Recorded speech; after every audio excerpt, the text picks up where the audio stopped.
Hi, this is Kitty Wilkin from Night Quilter. Today I'm going to talk a bit about color planning for your Pollinate English paper piecing pattern. Now, color planning, that phase of the quilting process, for some, it's the most daunting step. For some, it's their absolute favorite. I personally love color planning because, I'm the kind of quilter, I want to have a vision of my quilt before I begin, but I know there are many, many quilters out there who kind of jump in and let the fabrics and the colors speak to them. Today, what I'm going to do is introduce a few approaches to the Pollinate pattern, as well as showing some tools that are included both with the pattern and tools that you can find, either at your local quilt shop or in your kids' coloring set, at any art supply store to help you choose your colors. First, let's look at the tools included in the pattern. In your pattern guide, there's the mock-up of the front cover, which is one model. Some people might want to make a quilt that looks like this. Use this as your guide and try to match the fabrics and match the colors that you have so that they look consistent with the cover. That's one option. There are very clear instructions about piecing your pattern included within here. And I've also included a color planning guide on the back. So with this color planning guide, it has the cover quilt as shown, but mapped out in a series of 10 main colors. And that's how I plan my quilt. I'll also talk about different approaches if you don't want to do a full rainbow or you don't want to do a color flow.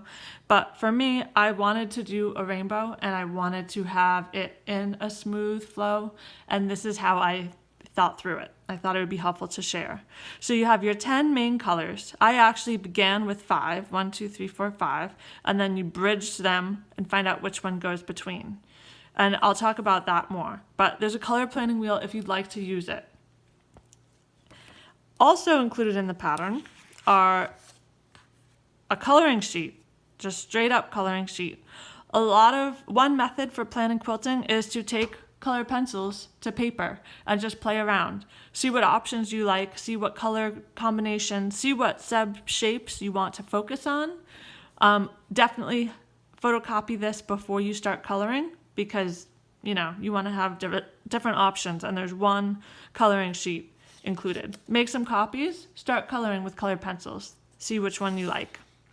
There's also a coloring sheet for planning with option A and option B. These just break up the quilt into more visual pieces. So maybe you want to emphasize the rings of stars. So you might use this one to help you identify where the rings and the chains of stars fall in the pattern.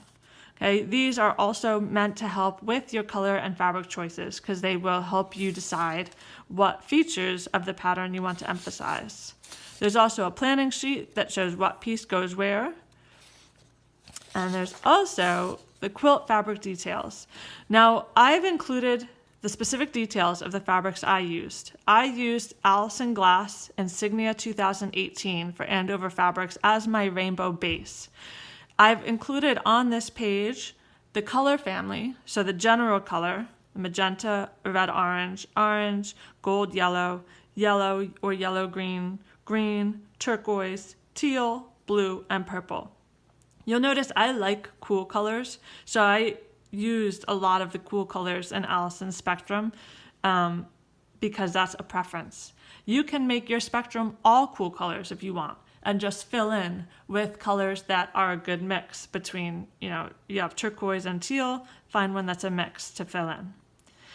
This page also has the specific insignia names, so the names of the fabrics: strawberry, tart, rocket, thrift, beetle, lime, shoots, flume, Jimmy, and vineyard. I love her names. And I've also included the coordinating colors in Kaleidoscope, which is Allison's permanent solids line for Andover fabrics. There's also a spot for your fabric choices. So once you start pulling your choices, you can write them in here and find your base. I'm going to show you a few more tools and a few more options, and then I'll take you over to my quilt to show you how I use this base of 10 colors to plan the rest of my quilt. Okay, so use these sheets. They're intended to help you for planning purposes and planning color. You can visualize in a concrete way what your quilt will look like before you dive in. Some other tools you can use if you're trying to choose a rainbow is you can get a color wheel. This color wheel I got at my local quilt shop. There are a lot of them. You can get them at quilt shops, art stores, art supply stores. There's one if you ordered a 2019 Quilter's Planner, there's a great color wheel in the Quilter's Planner reference section. Color wheels are pretty easy to come by, usually not that expensive, and they can help you with your flow of fabric and colors. There are also, most fabric companies have color cards. I think a lot of people know about the Kona color cards and how people cut them apart and magnetize them. And I have two, one that's full together and one that's cut apart for mixing and matching. And so a color card might be a good place to start for choosing colors.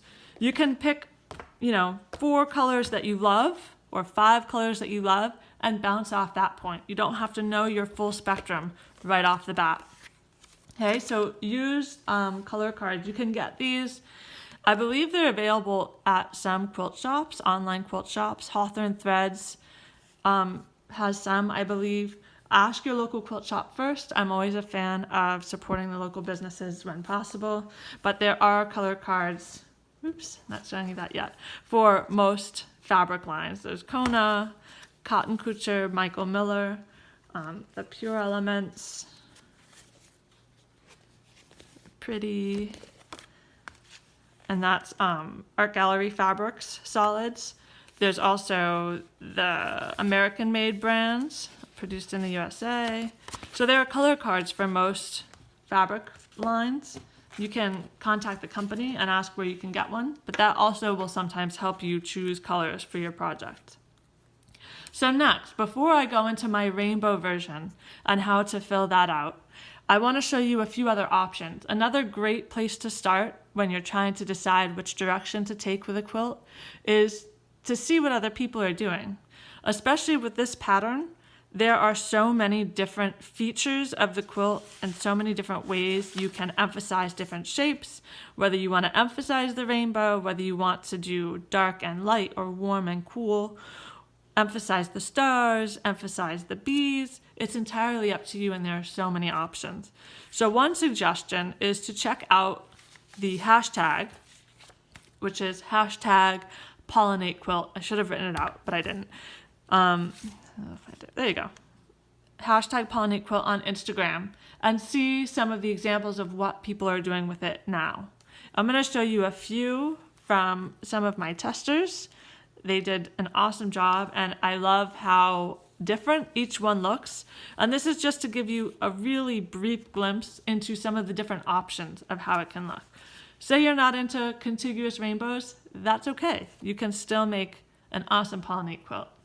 This one is by Caitlin, and I've written the name of the person who's designed it, who sketched it, and their Instagram handle. So if you'd like to check out their feed to see their actual progress in person, I definitely recommend doing that, because many of these people have a portion or a lot of these actually pieced, which always looks amazing. The coloring looks really cool, and then you see it in person and it's awesome.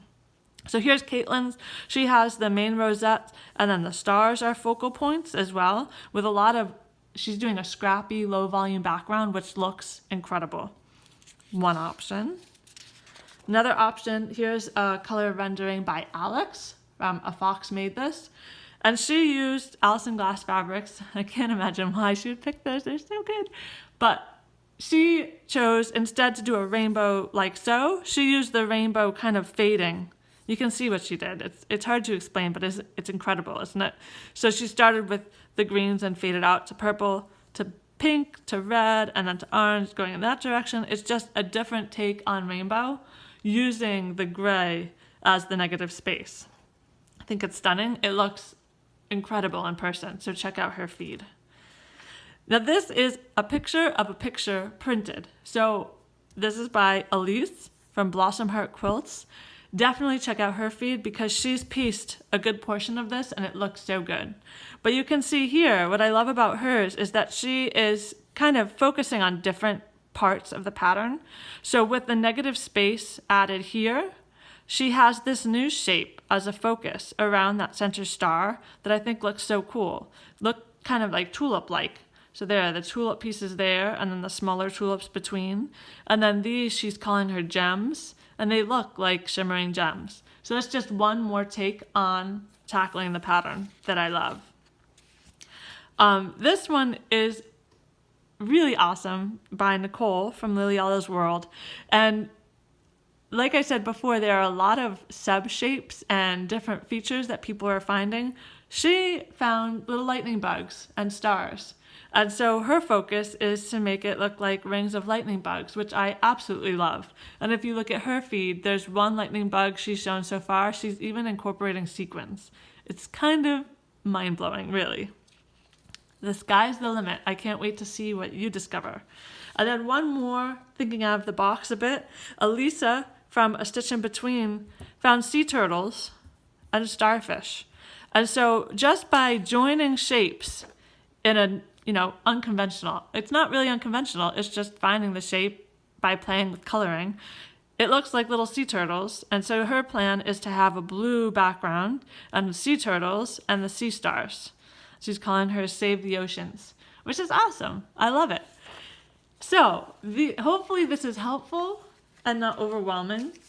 I really encourage you to just get started because, starting any project, it can be overwhelming. Choosing what colors to use, choosing what fabrics to use. Some ideas for a base is you can use a full fabric line by your favorite fabric designer. It might not have a whole rainbow, but if you put it in a contiguous loop, just plug those fabrics in, your 10 spots, and it will all blend. It will all blend together. You put your greens and your blues and your purples and a little bit of yellows here, and then it will all blend together. Then you just fill as you go. So let me move you over to my quilt.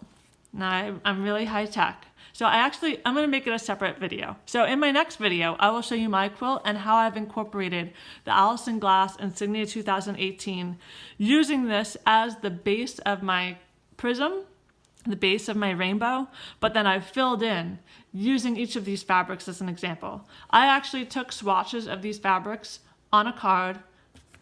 It was before I had this, but I might glue them onto this, bring it to my local quilt shop and kind of hold it up to the rows of fabric and find, oh, here's a fabric that's the same as this color that might be good to use in this part of my quilt. And so it's a really fun way to start your color planning. If you have any questions at all, please do not hesitate to reach out to me. I'm on Instagram as Night Quilter. You can email me at thenightquilter@gmail.com or join our Pollinate Facebook group. It's called Pollinate EPP Garden Party. There it is. And it's a great place to ask questions, to share your inspiration, to get ideas, and to just get encouragement.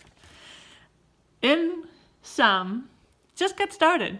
You base some pieces, try them out. If you like them, use them. If you don't, toss them off. Maybe it'll be an awesome pillow to supplement your quilt when you finish it. Happy sewing!